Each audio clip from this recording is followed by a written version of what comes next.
Good morning students. सो ਆਪਾਂ arithmetic progression chapter कर रहे ਸੀਗੇ एक्सरसाइज 5.2 क्लास 10th। सो ਦਾ 10th ਸਮ ਕਰ ਰਹੇ ਸੀਗੇ 9th ਤੱਕ ਹੋ ਚੁੱਕੇ ਸੀਗੇ, ਇਸ ਨੂੰ ਦੁਬਾਰਾ ਰਿਪੀਟ ਨਾ ਕਰਿਓ। ਸੋ 10th ਸਮ ਆ ਜਿਹੜਾ ਉਹ ਕੀ ਕਹਿੰਦਾ ਆਪਾਂ, the 17th term of an AP exceeds its 10th term by 7, find the common difference. So ਆਪਾਂ ਕਾਮਨ ਡਿਫਰੈਂਸ ਫਾਈਂਡ ਆਊਟ ਕਰਨਾ। 17th ਟਰਮ ਆ ਜਿਹੜੀ ਉਹ ਐਕਸੀਡ ਆ ਕਿਹਦੇ ਨਾਲੋਂ, 10th ਟਰਮ ਦੇ ਨਾਲੋਂ। ਕਿੰਨੀ ਐਕਸੀਡ ਆ? 7 ਐਕਸੀਡ ਆ। We are given that A 17th ਦੇ ਵਿੱਚੋਂ A 10th ਟਰਮ ਘਟਾਤੀ ਇਜ਼ ਇਕੁਅਲ ਟੂ 7 ਲਿਖ ਲਿਆ। ਜਦੋਂ ਆਪਾਂ ਕਹਿ ਦਈਏ ਵੀ ਕੋਈ ਵੈਲਿਊ ਜਿਹੜੀ ਮੰਨ ਲਓ ਵੀ 15 ਆ, ਉਹ 7 ਵੱਧ ਹੈ, ਆਪਾਂ ਕਹਿ ਦਈਏ ਵੀ 7 ਵੱਧ ਹੈ ਕਿਹਦੇ ਨਾਲੋਂ? 8 ਦੇ ਨਾਲੋਂ। 8 ਦੇ ਨਾਲੋਂ 7 ਵੱਧ ਆ,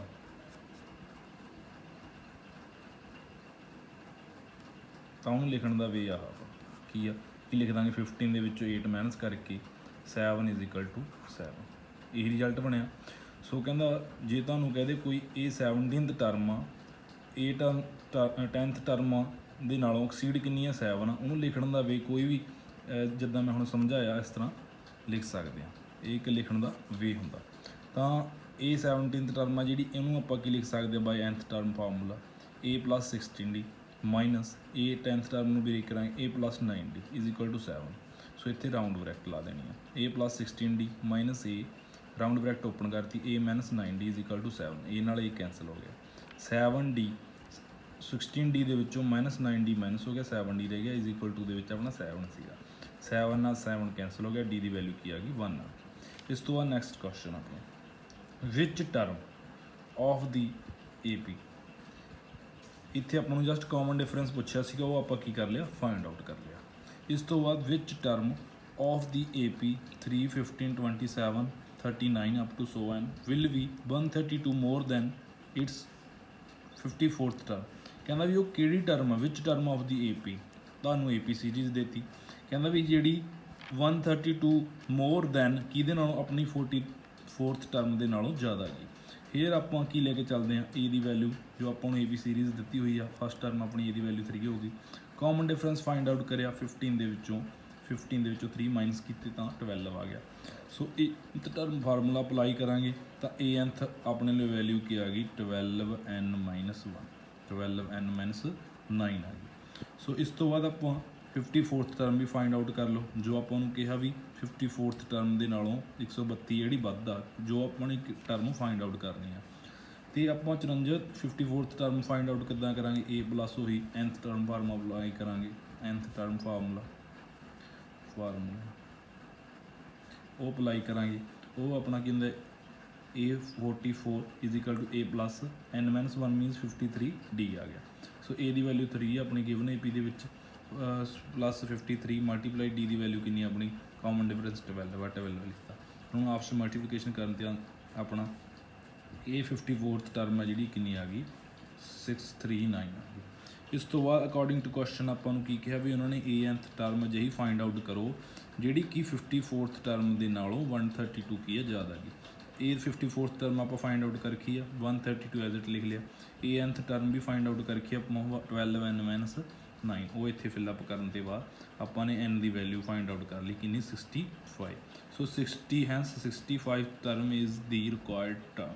ਸੋ ਇਹਦਾ ਮਤਲਬ ਕੀ ਹੋਇਆ ਵੀ ਜਿਹੜੀ 65ਵੇਂ ਨੰਬਰ 'ਤੇ ਟਰਮ ਆ, ਨੰਬਰ ਆਫ ਟਰਮਸ ਜਿਹੜੀਆਂ ਐਨ 65 ਨੰਬਰ 'ਤੇ ਟਰਮ ਹੈ ਜਿਹੜੀ, ਉਹ ਕਹਿੰਦਾ 132 54ਵੀਂ ਟਰਮ ਦੇ ਨਾਲੋਂ 132 ਜ਼ਿਆਦਾ ਗਈ। 54ਵੀਂ ਟਰਮ ਦੇ ਨਾਲੋਂ 132 ਜ਼ਿਆਦਾ ਗਈ। ਜਿੰਨੀ 54ਵੇਂ ਨੰਬਰ 'ਤੇ ਜਿਹੜੀ ਵੈਲਿਊ ਆ ਰਹੀ ਹੋਊਗੀ, ਮੰਨ ਲਓ ਵੀ ਆਹ ਇੰਨੀ ਵੈਲਿਊ ਆ ਰਹੀ ਹੈ, ਇਹਦੇ ਨਾਲੋਂ 132 ਜ਼ਿਆਦਾ ਗਈ ਜਿਹੜੀ 65ਵੇਂ ਨੰਬਰ 'ਤੇ ਵੈਲਿਊ ਆ ਰਹੀ ਆ।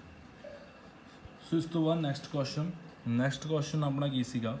2 AP have the same common difference, the difference between their 100th terms is ਕਿੰਨਾ? 100। 2 APs ਨੇ, ਹੈ ਉਹਨਾਂ ਕੋਲ ਸੇਮ ਕਾਮਨ ਡਿਫਰੈਂਸ ਆ। ਦੀ difference between there 100th term is 100। ਉਹਨਾਂ ਦੀ ਜਿਹੜੀਆਂ 100th ਟਰਮਸ ਨੇ ਉਹਨਾਂ ਵਿਚਕਾਰ difference between there 100th terms is 100। What is the difference between there 1000 terms. ਜੇਕਰ ਉਹਨਾਂ ਦੀਆਂ ਕਹਿੰਦਾ 100th ਟਰਮ ਦੇ ਵਿਚਕਾਰ ਡਿਫਰੈਂਸ 100 ਆ ਤਾਂ ਡਿਫਰੈਂਸ ਫਾਈਂਡ ਆਊਟ ਕੀ ਕਰਨਾ, what is the difference between their 1000 terms ਦੇ ਵਿੱਚ ਆਪਾਂ ਫਾਈਂਡ ਆਊਟ ਕਰਨਾ। ਸੋ ਆਪਾਂ ਨੂੰ 2 APs ਦਾ ਕਾਮਨ ਡਿਫਰੈਂਸ ਜਿਹੜਾ ਉਹ ਕੀ ਆ, ਸੇਮ ਆ। ਸੋ ਆਪਾਂ ਲੈਟ ਕੀ ਕਰਕੇ ਚੱਲਦੇ ਹਾਂ ਵੀ A and capital A B the first term of 2 APs ਦੀਆਂ ਫਸਟ ਟਰਮਸ ਨੇ ਤੇ D ਇਹਨਾਂ ਵਿਚਕਾਰ ਕਾਮਨ ਡਿਫਰੈਂਸ ਆ ਜੋ ਕੀ ਆ, ਸੇਮ ਆ। ਸੋ ਇਸ ਤੋਂ ਬਾਅਦ ਅਕੋਰਡਿੰਗ ਟੂ ਕੁਐਸਚਨ ਆਪਾਂ ਕੀ ਕਰਿਆ ਵੀ 100th ਟਰਮ ਜਿਹੜੀ ਪਹਿਲੀ AP ਦੀ ਉਹਨਾਂ ਨੇ ਕਿਹਾ ਸੀ ਨਾ ਵੀ difference between their 100th term is 100 ਤਾਂ 100 ਦੋ ਆਪਾਂ ਕੀ ਲੈ ਲਈ 100th ਟਰਮਸ ਲੈ ਲਈਆਂ। ਫਸਟ A 100 ਦੂਜੇ ਨੂੰ A capital A 100 is equal to 100। So ਇਹਨਾਂ ਦਾ nth ਟਰਮ ਫਾਰਮੂਲਾ ਅਪਲਾਈ ਕਰਕੇ ਇਹਨੂੰ ਸੋਲਵੇਸ਼ਨ ਕਰ ਲਿਆ। Open bracket round bracket open ਕਰਕੇ ਇਹਦੇ ਨਾਲ ਇਹ ਕੀ ਹੋ ਗਿਆ, ਕੈਂਸਲ ਹੋ ਗਿਆ। So A minus capital A is equal to 100 ਆ ਗਿਆ। ਇਹਨੂੰ ਇੱਥੇ ਲਿਖਣ ਤੋਂ ਬਾਅਦ ਫਾਈਂਡ ਆਪਾਂ ਕੀ ਕਰਨਾ ਵੀ 1000 ਟਰਮ ਦਾ ਡਿਫਰੈਂਸ ਆ ਜਿਹੜਾ 2 APs ਦਾ, what is the difference between their 1000 terms ਦਾ ਜਿਹੜਾ ਡਿਫਰੈਂਸ ਆ ਉਹ ਆਪਾਂ ਫਾਈਂਡ ਕਰਨਾ। ਉਹਨੂੰ ਇਸ ਤਰ੍ਹਾਂ ਲਿਖ ਲਿਆ। ਸੋ ਇਹਨਾਂ ਨੂੰ nth ਟਰਮ ਨੂੰ ਫਾਰਮੂਲਾ ਅਪਲਾਈ ਕਰਕੇ ਇਸ ਫਾਰਮ 'ਚ ਲਿਖ ਸਕਦੇ ਹਾਂ। ਇਹਦੇ ਨਾਲ ਇਹ ਕੈਂਸਲ ਹੋ ਗਿਆ। ਸੋ A ਮਾਈਨਸ A ਬਚਿਆ। ਸੋ A ਮਾਈਨਸ A ਆਪਾਂ ਫਰੋਮ 1 ਇਕੁਏਸ਼ਨ ਤੋਂ ਕੀ ਲੈ ਕੇ ਚੱਲਿਆ ਨੂੰ, ਇਹਦਾ ਆਨਸਰ ਕਿੰਨਾ ਗੈਟ ਕੀਤਾ ਹੋਇਆ, 100 ਕੀਤਾ ਹੋਇਆ। ਸੋ ਇਹੀ ਆਪਾਂ ਕੀ ਕਰਨਾ ਸੀਗਾ, ਫਾਈਂਡ ਕਰਨਾ ਸੀਗਾ। ਇਸ ਤੋਂ ਬਾਅਦ next question, how many 3-digit numbers are divisible by 7। ਕਹਿੰਦਾ ਵੀ ਹਾਊ ਮੈਨੀ 3-digit ਨੰਬਰ, ਉਹ ਕਿੰਨੇ 3-digit ਨੰਬਰ ਹੋਣਗੇ ਜਿਹੜੇ ਡਿਵੀਜ਼ੀਬਲ ਹੋਣਗੇ ਕਿਹਦੇ ਉੱਤੇ, 7 ਤੇ। ਉਹ ਕਿੰਨੇ, ਉਹ ਆਪਾਂ ਫਾਈਂਡ ਕਰਨੀ ਹੈ AP ਸੀਰੀਜ਼। ਤਾਂ ਲੈਟ ਅਸ ਕੰਸੀਡਰ ਕੀ ਕਰਕੇ ਚੱਲੇ ਆ, ਉਹ ਕਿਹੜੇ ਕਿਹੜੇ 3-digit ਨੇ, 105 11 12 119 ਇਸ ਤਰ੍ਹਾਂ ਡਿਵੀਜ਼ੀਬਲ ਹੁੰਦੇ ਆ ਜਿਹੜੇ। ਤਾਂ ਇਹਨਾਂ ਦੇ ਵਿੱਚ B ਦੀ AP ਸੀਰੀਜ਼ ਬਣ ਗਈ। ਇਹ ਆਪਣੀ ਅਪ ਟੂ ਕਿੱਥੇ ਤੱਕ ਜਾਊਗੀ, ਉਹ 994 ਤੱਕ ਜਾਊਗੀ, ਕਿਉਂਕਿ ਇਸ ਤੋਂ ਬਾਅਦ ਜਿਹੜੀ ਡਿਵੀਜ਼ੀਬਲ ਕਰਾਂਗੇ ਵੈਲਿਊ ਉਹ ਕਿਹਦੀ 4-digit ਦੀ ਆ ਜਾਊਗੀ। ਤਾਂ ਕਰਕੇ ਆਪਾਂ ਇਹਨੂੰ ਇੱਥੇ ਤੱਕ ਹੀ ਰੱਖਿਆ 3-digit, ਕਿਉਂਕਿ ਆਪਾਂ ਨੂੰ 3-digit ਨੰਬਰ ਚਾਹੀਦਾ। ਸੋ ਇਹਦੀ AP ਸੀਰੀਜ਼ ਸਟਾਰਟਿੰਗ 105 ਤੋਂ ਹੁੰਦੀ ਆ। ਇਸ ਤੋਂ ਘੱਟ ਵੀ ਨਹੀਂ ਰੱਖ ਸਕਦੇ ਆਪਾਂ, ਕਿਉਂਕਿ ਇਸ ਤੋਂ ਘੱਟ ਆ ਜਿਹੜੀ ਉਹ 98 ਆ ਜਾਣਾ, ਉਹ ਕੀ ਇੱਕ 2-digit ਨੰਬਰ ਬਣ ਜਾਊਗਾ। ਇਹ 105D ਆਪਣਾ ਫਾਈਂਡ ਆਊਟ ਕਰ ਲਿਆ, 7 ਆ ਗਿਆ। ਸੋ ਇਹ nth ਟਰਮ ਫਾਰਮੂਲਾ ਅਪਲਾਈ ਕਰਾਂਗੇ। ਜਦੋਂ ਅਪਲਾਈ ਕਰਨ ਤੋਂ ਬਾਅਦ 994 nth ਟਰਮ ਆਪਣੀ ਲਾਸਟ ਟਰਮ ਜਿਹੜੀ ਉਹ ਕਿੰਨੀ ਆ, 994 ਆ। ਇਸ ਤੋਂ ਬਾਅਦ 105 ਆਪਣੇ ਇਹ ਟਰਮ ਫਸਟ ਟਰਮ ਹੋ ਗਈ, ਪਲੱਸ n - 1 ਕਾਮਨ ਡਿਫਰੈਂਸ 7। ਸੋਲਵੇਸ਼ਨ ਨੂੰ ਕਰਨ ਤੋਂ ਬਾਅਦ ਤੁਸੀਂ n ਦੀ ਵੈਲਿਊ ਕੀ ਫਾਈਂਡ ਆਊਟ ਕਰ ਲਓ, 128। ਇਹਦਾ ਮਤਲਬ ਕੀ ਹੋਇਆ, how many 3-digit number are divisible by. So ਕਿੰਨੇ ਡਿਵੀਜ਼ੀਬਲ ਨੰਬਰ ਨੇ ਜਿਹੜੇ 128 ਡਿਵੀਜ਼ੀਬਲ ਨੰਬਰਸ ਨੇ, ਜਿਹੜੇ ਨੰਬਰ ਆਫ ਟਰਮਸ ਨੇ ਜਿਹੜੇ ਉਹ ਕਿੰਨੇ ਨੇ, 128 ਨੰਬਰ ਆਫ ਟਰਮਸ ਨੇ ਜਿਹੜੇ ਡਿਵੀਜ਼ੀਬਲ ਕਿਹਦੇ ਨੇ ਉੱਤੇ ਨੇ, ਤੁਹਾਡੇ 7 ਦੇ ਉੱਤੇ ਜਿਹੜੀ ਡਿਵੀਜ਼ੀਬਲ ਹੋ ਜਾਂਦੇ ਨੇ। ਉਹ 3-digit ਨੰਬਰ ਕਿੰਨੇ ਨੇ, ਉਹ 128 ਨੇ। ਸੋ ਅੱਗੇ next question, how many multiples of 4 lie between 100 and 250। ਹੁਣ ਸੇਮ ਐਜ਼ ਇਟ ਜਿੱਦਾਂ ਹੁਣ ਆਪਾਂ ਪ੍ਰੀਵੀਅਸ ਕੁਐਸਚਨ ਕੀਤਾ ਉਹਦੇ ਅਕੋਰਡਿੰਗ ਹੀ ਆ। ਉਹਦੇ ਵਿੱਚ ਕੀ ਸੀਗਾ ਵੀ ਆਪਾਂ ਨੂੰ 7 ਦੇ ਮਲਟੀਪਲ ਚਾਹੀਦੇ, 3-digit ਨੰਬਰਸ ਫਾਈਂਡ ਆਊਟ ਕੀਤੇ ਸੀ। ਇਹਦੇ ਵਿੱਚ 4 ਦੇ ਮਲਟੀਪਲ ਲਾਈ ਬਿਟਵੀਨ ਕਿਹਦੇ, 10 ਤੋਂ ਜਿਹੜੇ 250 ਦੇ ਵਿਚਕਾਰ ਲਾਈ ਕਰਦੇ ਆ। ਉਹ ਮਲਟੀਪਲ ਮੀਨਸ ਜਿਹੜੇ ਡਿਵੀਜ਼ੀਬਲ ਹੈ, ਇੱਕ ਤਾਂ ਡਿਵੀਜ਼ੀਬਲ ਡਿਵਾਈਡ ਹੁੰਦੇ ਆ। ਲੈਟ ਅਸ ਕੰਸੀਡਰ 12 10 ਤੋਂ ਕੀ ਹੋ ਗਿਆ, ਵੱਡਾ ਹੋ ਗਿਆ, 12 16 20 24 ਅਪ ਟੂ ਨੇ ਕਿੱਥੇ ਤੱਕ ਜਾਣਾ, 250 ਤੋਂ ਛੋਟਾ ਮੀਨਸ 248 ਦੀ AP ਸੀਰੀਜ਼ ਬਣ ਗਈ ਇੱਕ ਆਪਣੀ। AP ਸੀਰੀਜ਼ ਬਣ ਤੋਂ A ਵੈਲਿਊ ਫਾਈਂਡ ਆਊਟ ਕਰ ਲਈ, D ਫਾਈਂਡ ਆਊਟ ਕਰ ਲਈ। ਇਸ ਤੋਂ nth ਟਰਮ ਫਾਰਮੂਲਾ ਅਪਲਾਈ ਕਰਨ ਤੋਂ ਬਾਅਦ n ਦੀ ਵੈਲਿਊ ਕਿੰਨੀ ਆ ਗਈ, 60। ਦਾ ਮਤਲਬ ਕੀ ਹੋ ਗਿਆ ਵੀ 10 ਤੋਂ 250 ਦੇ ਵਿਚਕਾਰ ਨੇ ਜਿਹੜੇ ਉਹ n ਨੰਬਰ ਆਫ ਟਰਮਸ ਨੇ ਜਿਹੜੀਆਂ ਉਹ 60 ਆ ਜਾਣਗੀਆਂ, ਜਿਹੜੀਆਂ ਮਲਟੀਪਲ ਉਹ ਕਾਹਦਾ ਨੇ, 4 ਦਾ ਨਹੀਂ, ਮੀਨਸ ਜਿਹੜਾ ਡਿਵੀਜ਼ੀਬਲ ਕਹਿ ਲਓ 4 ਤੇ ਨੇ। ਇਸ ਤੋਂ ਬਾਅਦ next question, for what value of n are the nth term of 2 AP, this one and this one equal। ਉਹ ਕਹਿੰਦੇ ਵੀ ਵੈਲਿਊ n ਦੀ ਫਾਈਂਡ ਆਊਟ ਕਰਨੀ ਆ।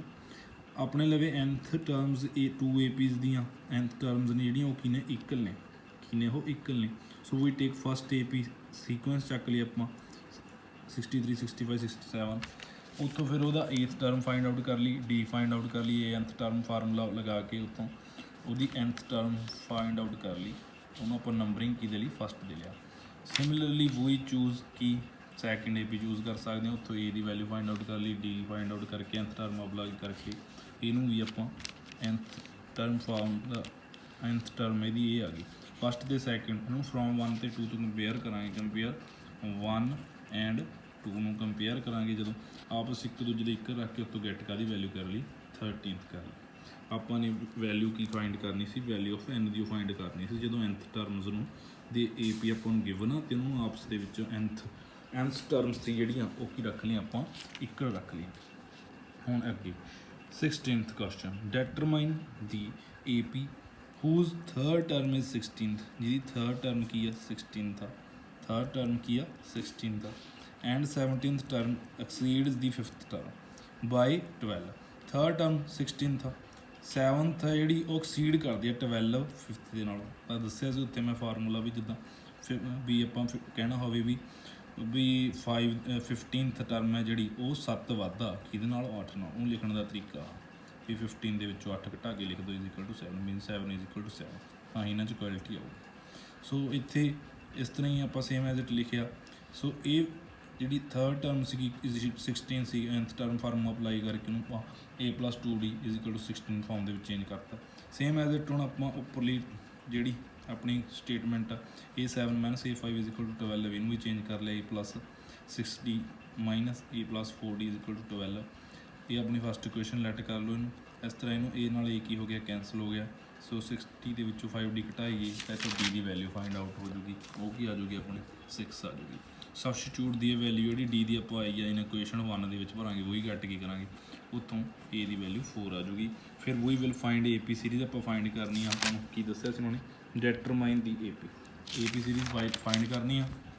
So we will find AP series ਤਾਂ ਤੁਹਾਨੂੰ ਆਹ ਫਾਰਮੂਲਾ ਦੱਸਿਆ ਸੀ ਮੈਂ ਵੀ ਜਿੱਦਾਂ ਜਰਨਲ ਟਰਨ ਫਾਰਮੂਲਾ ਆ ਵੀ ਅਪਲਾਈ ਕਰ ਸਕਦੇ ਹੋ a1 = 4 a2 ਨੂੰ a+d ਲਿਖ ਸਕਦੇ ਆ a3 ਨੂੰ a+2d a4 ਨੂੰ a+3d ਅਪ ਟੂ ਕਿੱਥੇ ਤੱਕ ਸੋ ਔਨ ਕਹਿੰਦਾ ਅੱਗੇ ਅੱਗੇ ਚੱਲੀ ਜਾਣਾ ਉਹਨੇ ਇਸ ਤਰ੍ਹਾਂ ਨੂੰ ਆਪਾਂ ਕੀ ਗੈਟ ਕਰ ਲਈ ਆਪਣੀ AP ਸੀਰੀਜ਼ ਗੈਟ ਕਰ ਲਈ 2 10 16 20 ਇਸ ਤਰ੍ਹਾਂ ਸੋ ਔਨ ਠੀਕ ਹੈ ਜੀ ਇਸ ਤੋਂ ਬਾਅਦ next question find the 20th term from the last term of the AP 3 8 13 up to 2 to 53 ਉਹ ਕਹਿੰਦੇ ਵੀ 20th ਟਰਮ ਨੂੰ ਕੀ ਕਰੋ ਫਾਈਂਡ ਆਊਟ ਕਰੋ ਫਰੋਮ ਕਿੱਥੋਂ ਲਾਸਟ ਟਰਮ ਤੋਂ ਐਗਜ਼ਾਮਪਲ ਨੰਬਰ ਤੁਹਾਡੀ ਜਿਹੜੀ ਐਗਜ਼ਾਮਪਲ ਦੇ ਵਿੱਚ ਵੀ ਇਹ ਕੁਐਸਚਨ ਦਿੱਤਾ ਹੋਇਆ ਉਹਦੇ ਰਿਲੇਟਡ ਦੇਖ ਲਿਓ ਠੀਕ ਹੈ ਜੀ ਸੋ ਇਹ ਲਾਸਟ ਟਰਮ ਤੋਂ ਕਹਿੰਦਾ ਆਪਾਂ 20th ਟਰਮ ਪਿੱਛੋਂ ਜਦੋਂ ਚੱਲਾਂਗੇ ਅੱਗੇ ਜਦੋਂ ਆਵਾਂਗੇ ਇੱਦਾਂ ਅੱਗੇ ਆਉਣ 'ਤੇ ਸਾਨੂੰ ਪਿੱਛੋਂ ਜਦੋਂ ਅੱਗੇ ਪਿੱਛੋਂ ਲਾਸਟ ਤੋਂ ਜਦੋਂ ਅੱਗੇ ਅੱਗੇ ਆਵਾਂਗੇ ਤਾਂ 20th ਟਰਮ ਹੈ ਜਿਹੜੀ ਉਹ ਫਾਈਂਡ ਆਊਟ ਕਰਨੀ ਤੁਹਾਨੂੰ ਫਰੋਮ ਦੀ ਲਾਸਟ ਟਰਮ ਤੋਂ ਗਿਵਨ AP ਹੈ ਸੋ ਆਪਾਂ ਕੀ ਕਰਦੇ ਹਾਂ ਉਹਨੂੰ ਉਲਟਾ ਦਿੰਦੇ ਹਾਂ ਸਾਰੀ ਹੀ AP ਸੀਰੀਜ਼ ਨੂੰ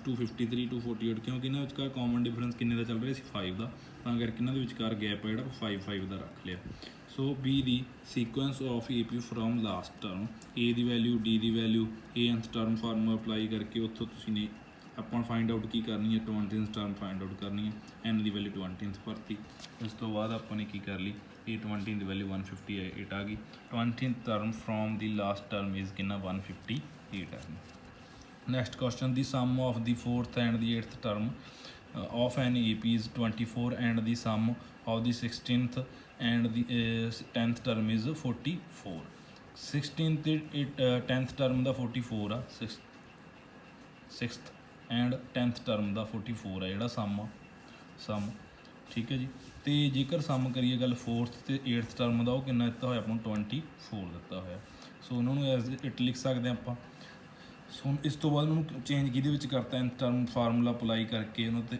1 ਇਕੁਏਸ਼ਨ ਅਤੇ ਸੈਕਿੰਡ 2 ਇਕੁਏਸ਼ਨਸ ਬਣ ਗਈਆਂ ਫਰੋਮ 1 ਤੇ 2 ਤੋਂ ਐਲੀਮੀਨੇਸ਼ਨ ਮੈਥਡ ਦੀ ਹੈਲਪ ਨਾਲ D ਦੀ ਵੈਲਿਊ 5 ਫਾਈਂਡ ਆਊਟ ਕਰ ਲਈ ਫਿਰ ਸਬਸਟੀਟਿਊਟ ਕਰਤਾ ਦਿਸ ਵੈਲਿਊ ਇਨ ਇਕੁਏਸ਼ਨ 1 ਦੇ ਵਿੱਚ ਇਸ ਇੱਕ ਦੇ ਵਿੱਚ ਫੁੱਲ ਅਪ ਕਰਕੇ A ਦੀ ਵੈਲਿਊ ਗੈਟ ਕਰ ਲਈ ਇਸ ਤੋਂ ਬਾਅਦ ਕੀ ਕਰਿਆਗਾ now we will obtain first 3 terms of the AP ਆਪਾਂ ਨੂੰ ਕੀ ਕਿਹਾ ਸੀ ਕੁਐਸਚਨ ਦੇ ਵਿੱਚ ਉਹਨਾਂ ਨੇ ਕਿ find the first 3 terms of the AP find out ਕਰਨੀ ਹੈ ਸੋ ਇੱਥੇ ਫਸਟ 3 ਟਰਮਸ ਫਾਈਂਡ ਆਊਟ ਕਰਨ ਦਾ ਫਾਰਮੂਲਾ ਦੱਸਿਆ ਸੀਗਾ a1 = a a2 a+t a3 a+2d ਜਾਂ ਇਸ ਤਰ੍ਹਾਂ 3 ਟਰਮਸ ਫਾਈਂਡ ਆਊਟ ਕਰਨੀ ਸੀ 3 ਦੇ 3 ਟਰਮਸ ਤੁਹਾਡੇ ਲਵੇ a ਦੀ ਵੈਲਿਊ ਭਰ ਦਿਓ a+t a+2 2 ਦੇ ਨਾਲ ਮਲਟੀਪਲਾਈ d ਆ 2 ਦੇ ਨਾਲ ਮਲਟੀਪਲਾਈ d ਕਰ ਦਿਓ ਫਿਰ a ਦੇ ਵਿੱਚ ਉਹਨੂੰ ਸੋਲਵੇਸ਼ਨ ਕਰਕੇ a ਦੀ ਵੈਲਿਊ ਆਪਣੀ ਲਈ 3 ਦੀ ਵੈਲਿਊ -3 ਆ ਤੁਹਾਡੇ ਲਵੇ ਆ ਕੀ ਬਣ ਗਈ ਇੱਕ AP ਸੀਰੀਜ਼ ਬਣੀ ਜਿਹੜੀ ਆਪਣੀ ਫਸਟ 3 ਟਰਮਸ ਫਾਈਂਡ ਆਊਟ ਕਰਨੀ ਸੀ ਅੱਗੇ ਸੋ ਔਨ ਨਾ ਲਿਖਿਓ ਕਿਉਂਕਿ ਆਪਾਂ ਨੂੰ ਫਸਟ 3 ਟਰਮਸ ਹੀ ਫਾਈਂਡ ਆਊਟ ਕਰਨ ਲਈ ਕਿਹਾ ਸੀ ਅੱਗੇ 19th ਕੁਐਸਚਨ ਹੈਗਾ ਸੁਭਾ ਰਾਓ ਸਟਾਰਟਡ ਵਰਕ ਕਿੰਨੇ ਦੇ ਵਿੱਚ 1995 ਦੇ ਵਿੱਚ work at N annual salary of ₹5000 ਕਹਿੰਦਾ ਸੁਬਾ ਰਾਓ ਨੇ ਕੀ ਆਪਣਾ ਵਰਕ ਸਟਾਰਟ ਕੀਤਾ ਸੀਗਾ ਕਿਹਦੇ ਵਿੱਚ 1995 ਦੇ ਵਿੱਚ ਐਟ ਐਨ ਐਨੂਅਲ ਸੈਲਰੀ ਜਿਹੜੀ ਇਹਦੀ 5000 ਸੀ ਸਟਾਰਟਿੰਗ ਦੇ ਵਿੱਚ ਰਿਸੀਵ ਕੀ ਕਰਦਾ ਇਨਕਰੀਮੈਂਟ ਆਫ 2200 ਈਚ ਈਅਰ ਹਰ ਈਅਰ ਉਹ ਆਪਣਾ ਇਨਕਰੀਮੈਂਟ ਲੱਗਦਾ ਉਹਨੂੰ 200 ਰੁਪਇਆ ਵੱਧਦਾ ਦਾ ਉਹਦੀ ਤਨਖਾਹ ਦਾ ਇਨ ਵਿੱਚ year did his income reach 7000 ਕਹਿੰਦਾ ਵੀ ਉਹ ਕਿਹੜਾ ਈਅਰ ਹੋਊਗਾ ਜਦੋਂ ਉਹਦੀ ਸੈਲਰੀ ਹੈ ਜਿਹੜੀ ਹਿਜ਼ ਇਨਕਮ ਰੀਚ ਕਿਹਨੂੰ ਕਰ ਜੂਗੀ 7000 ਨੂੰ ਰੀਚ ਕਰ ਜੂਗੀ ਅਕੋਰਡਿੰਗ ਟੂ ਸਟੇਟਮੈਂਟ ਸੁਬਾ Rao started work with annual salary ਕਿੰਨੀ ਸੀਗੀ 5000 ਹੀ ਰਿਸੀਵਡ ਐਨ ਇਨਕਰੀਮੈਂਟ ਐਵਰੀ ਈਅਰ ਕਿੰਨਾ 200 ਇਸ ਤੋਂ ਬਾਅਦ ਆਪਣੇ ਇੱਕ ਏਪੀ ਸੀਰੀਜ਼ ਬਣਾਤੀ ਕਿਉਂਕਿ ਇਹਨੂੰ 200 ਦਾ ਜਿਹੜਾ ਹਰ ਈਅਰ ਕੀ ਕਰੀਏ ਐਡ ਅਪ ਟੂ ਕਹਿੰਦਾ ਉਹ ਕਿਸੇ ਉਹਦੀ ਸੈਲਰੀ ਇਨ ਵਿੱਚ ਈਅਰ ਕਿਹੜੇ ਸਾਲ ਉਹਦੀ ਇਨਕਮ ਹੈ ਜਿਹੜੀ 7000 ਤੇ ਅਪ ਟੂ ਕਿੱਥੇ ਤੱਕ ਸੋ ਹੁਣ nth ਟਰਮ ਆਪਣੀ 7000 ਬਣ ਗਈ ਵੀ ਕਿਸੇ ਨਾ ਕਿਸੇ ਈਅਰ ਤੇ ਜਾ ਕੇ 7000 ਉਹ ਕਿਹੜਾ ਈਅਰ ਫਾਈਂਡ ਆਊਟ ਕਰਨਾ ਇਸ ਤੋਂ ਪਹਿਲਾਂ ਆਪਾਂ ਏ ਨੂੰ 5000 ਲੈ ਲਿਆ ਡੀ ਫਾਈਂਡ ਆਊਟ ਕਰ ਲਿਆ ਏ nth ਕੋਈ ਆਪਾਂ ਕੀ ਲੈਟ ਕਰਕੇ ਚੱਲੇ 7000 ਜਿਹੜੀ ਲਾਸਟ ਟਰਮ ਹੈ ਹੁੰਦੀ ਆਪਣੀ ਸੋ ਉੱਥੋਂ ਆਪਾਂ ਨੇ ਏ nth ਟਰਮ ਅਪਲਾਈ ਕਰਕੇ ਐਂਡ ਨੰਬਰ ਆਫ ਟਰਮਸ ਕੱਢ ਲਈਆਂ ਕੀ ਕਰ ਲਿਆ ਵੀ ਉਹ ਜਿਹੜੀ ਪ੍ਰੋਪਰ ਜਿੰਨੀ ਈਅਰ ਉਹਨੇ ਵਰਕ ਕੀਤਾ ਨੰਬਰ ਆਫ ਕੀ ਕੱਢ ਲਏ ਆਪਾਂ ਟਰਮਸ ਕੱਢ ਲਈਆਂ ਵੀ ਜਿੰਨੀ ਈਅਰ ਉਹਨੇ ਵਰਕ ਕੀਤਾ ਸੋ ਇਸ ਤੋਂ ਬਾਅਦ ਆਪਾਂ ਹੁਣ ਇਹ ਗੈਟ ਕਰਨਾ ਵੀ ਉਹ ਕਿਹੜਾ ਈਅਰ ਸੀਗਾ ਜਦੋਂ ਉਹਨੇ ਇਨਕਮ ਜਿਹੜੀ 7000 ਨੂੰ ਰੀਚ ਕਰ ਗਈ ਸੀ ਹੁਣ ਐਨ ਦੀ ਵੈਲਿਊ 11 ਆ ਗਈ ਨੰਬਰ ਆਫ ਟਰਮਸ ਕਿੰਨੀਆਂ ਹੋ ਗਈਆਂ 11 ਹੋ ਗਈਆਂ ਵੀ ਨੰਬਰ ਆਫ ਸੈਲਰੀਜ਼ ਉਹਨੇ ਜਿੰਨੀਆਂ ਲਈਆਂ ਉਹ ਕਿੰਨੀਆਂ ਸੀਗੀਆਂ 11 ਸੀਗੀਆਂ ਨਾਓ ਟੂ ਫਾਈਂਡ ਕੀ ਕਰਾਂਗੇ ਈਅਰ ਵੀ ਕੰਸੀਡਰ ਏਪੀ 95 96 97 95 'ਚ ਉਹਨੇ ਵਰਕ ਸਟਾਰਟ ਕੀਤਾ ਸੀ ਇਹਨੂੰ ਏ ਟਰਮ ਸਪੋਜ਼ ਕਰ ਲਿਆ ਇਸ ਤੋਂ ਬਾਅਦ ਡੀ ਫਾਈਂਡ ਆਊਟ ਕਰ ਲਈ ਇਸ ਤੋਂ ਬਾਅਦ ਏ nth ਟਰਮ ਦਾ ਅਪਲਾਈ ਕਰਕੇ 11th ਟਰਮ ਦਾ ਆਪਾਂ ਨੰਬਰ ਆਫ ਟਰਮਸ ਕੀ ਸੀ 11 ਤਾਂ n ਦੀ ਵੈਲਿਊ 11 ਭਰ ਕੇ ਇੱਥੋਂ ਆਪਾਂ ਨੂੰ ਕੀ ਪਤਾ ਲੱਗੇ ਵੀ 2005 ਦੇ ਵਿੱਚ ਉਹਦੀ ਸੈਲਰੀ ਸੀ ਜਿਹੜੀ ਹੈਂਸ ਇਨ ਦੀ ਈਅਰ 2005 ਹਿਸ ਸੈਲਰੀ ਵਾਜ਼ ਰੁਪੀਜ਼ 7000 ਹੋ ਗਈ ਸੀ ਆਪਾਂ ਈਅਰਸ ਦਾ 1 ਡਿਫਰੈਂਸ ਲੈ ਕੇ ਚੱਲਾਂਗੇ ਇਸ ਤਰ੍ਹਾਂ ਅੱਗੇ ਠੀਕ ਹੈ ਜੀ ਸੋ 11th ਨੈਕਸਟ ਹੈਗਾ ਕੁਐਸਚਨ ਆਪਣਾ ਇਹੀ ਆਪਾਂ ਰਮਕਾਲੀ saved rupees 5 in first week of a year and then increased her weekly saving by rupees 1.75 if in the nth week her weekly saving become rupees 20.75 find n so ਆਪਾਂ find ਕੀ ਕਰਨੀ ਆ n find out ਕਰਨੀ ਆ ਰਮਕਾਲੀ ਕੀ ਕਰਦੀ ਆ save ਕਰਦੀ ਆ ਫਿਰ 5 ਰੁਪੀਜ਼ ਫਸਟ ਵੀਕ ਆਫ ਆ ਈਅਰ ਕਿਸੇ ਈਅਰ ਦੇ ਵਿੱਚ ਦੈਨ ਇਨਕਰੀਜ਼ ਉਹਦੀ ਸੈਲਰੀ ਹਰ ਵੀਕਲੀ ਸੇਵਿੰਗ ਉਹਦੀ ਇਨਕਰੀਜ਼ ਕਰ ਰਹੀ ਹੈ ਉਹ ਕਿੰਨੀ ਕਰ ਰਹੀ ਹੈ 1.75 ਕਰ ਰਹੀ ਹੈ ਇਫ nth ਵੀਕ ਜਾ ਕੇ ਕਹਿੰਦਾ ਹਰ ਸੈਲਰੀ ਉਹਦੀ ਕਿੰਨੀ ਹੋ ਜਾਂਦੀ ਆ 20.75 ਹੋ ਜਾਂਦੀ ਆ ਤਾਂ ਫਾਈਂਡ ਕੀ ਕਰਨੀ ਆ ਆਪਾਂ n ਫਾਈਂਡ ਆਊਟ ਕਰਨੀ ਆ ਸੋ ਜਿੱਦਾਂ ਹੁਣ ਮੈਂ ਪਹਿਲਾਂ ਆਪਾਂ ਕੁਐਸਚਨ ਕੀਤਾ ਪ੍ਰੀਵੀਅਸ ਉਹਦੇ ਵਿੱਚ ਕੀ ਸੀਗਾ ਵੀ ਜਿਹੜਾ ਸੁਬਾ ਰਾਓ ਸੀ ਉਹਦੀ nth ਟਰਮ ਜਾ ਕੇ 7000 ਹੋ ਗਈ ਸੀਗੀ ਉਹ ਈਅਰ ਫਾਈਂਡ ਆਊਟ ਕਰੋ ਠੀਕ ਹੈ ਜੀ ਸੋ ਇਹਦੇ ਵਿੱਚ ਉਹ ਸੇਵ ਕਰਦੀ ਆ ਸਟਾਰਟਿੰਗ ਦੇ ਵਿੱਚ 5 ਰੁਪੀਜ਼ ਫਸਟ ਵੀਕ ਦੇ ਵਿੱਚ ਫਿਰ ਹਰ ਨੈਕਸਟ ਵੀਕ ਉਹਦੀ ਹਰ ਵੀਕਲੀ ਸੇਵਿੰਗ ਹੈ ਜਿਹੜੀ ਉਹ ਕਿੰਨੀ ਹੁੰਦੀ ਹੈ 1.75 ਹੁੰਦੀ ਹੈ ਇਹਦੇ ਵਿੱਚ ਐਡ ਕਰ ਦਾਂਗੇ ਆਪਾਂ 1.75 ਨੂੰ ਇਹਦੇ ਵਿੱਚ ਐਡ ਕਰਾ 6.75 ਇਸ ਤਰ੍ਹਾਂ ਅੱਗੇ ਅੱਗੇ ਇੱਕ ਏਪੀ ਸੀਰੀਜ਼ ਬਣ ਜੋ ਕਹਿੰਦਾ ਅਪ ਟੂ ਕਿੱਥੇ ਤੱਕ ਜਾਊਗੀ 20.75 ਤੱਕ ਜਾਊਗੀ ਏਪੀ ਸੀਰੀਜ਼ ਤਾਂ ਇਸ ਤੋਂ ਬਾਅਦ ਉਵੇਂ same as T find out ਕਰ ਲਈ ਡੀ ਫਾਈਂਡ ਆਊਟ ਕਰ ਲਈ ਫਿਰ ਏ nth ਟਰਮ ਕਿਹਨੂੰ ਮੰਨ ਲੈਣਾ 20.75 ਨੂੰ ਫਾਈਂਡ ਆਪਾਂ ਕੀ ਕਰਨੀ ਹੈ n ਇੱਥੇ ਆਇਆ ਵੀ nth ਟਰਮ ਫਾਰਮੂਲਾ ਅਪਲਾਈ ਕਰਕੇ ਤੁਸੀਂ ਕੀ ਫਾਈਂਡ ਆਊਟ ਕਰ ਸਕਦੇ ਹੋ n ਦੀ ਵੈਲਿਊ ਫਾਈਂਡ ਆਊਟ ਕਰ ਸਕਦੇ ਠੀਕ ਹੈ ਜੀ ਸੋ ਅੱਜ ਲਈ ਇੰਨਾ ਹੀ ਬਹੁਤ ਆ ਸੋ ਇਹ ਤਾਂ ਇਸ ਦੇ ਨਾਲ ਤੁਹਾਡੀ ਜਿਹੜੀ 5.2 ਐਕਸਰਸਾਈਜ਼ ਹੈ ਜਿਹੜੀ ਫਿਨਿਸ਼ ਹੋ ਗਈ ਜੇ ਤੁਹਾਨੂੰ ਵਧੀਆ ਲੱਗਿਆ ਤਾਂ ਮੇਰੇ ਚੈਨਲ ਨੂੰ do subscribe and share my channel